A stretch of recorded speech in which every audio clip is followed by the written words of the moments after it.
வீசும் வெளிச்சத்திலே துகளாய் நான் வருவேன். பேசும் வெண்ணிலவே உனக்கே ஒளி தருவேன். அடடடடடா நுண் சிலை செய்திடும் பொன் சிலையே, பெண் சிலை செய்விடும் பெண் சிலையே, என் நிலை கொஞ்சம் நீ பார்ப்பாயா? அடடடடடா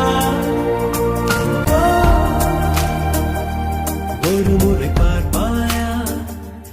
இருதய பேச்சை கேட்பாயா? மறுமுறை பார்ப்பாயா? விழிகளில் காதல் சொல்வாயா? உன் பூத கண்ணாடி தேவையில்லை.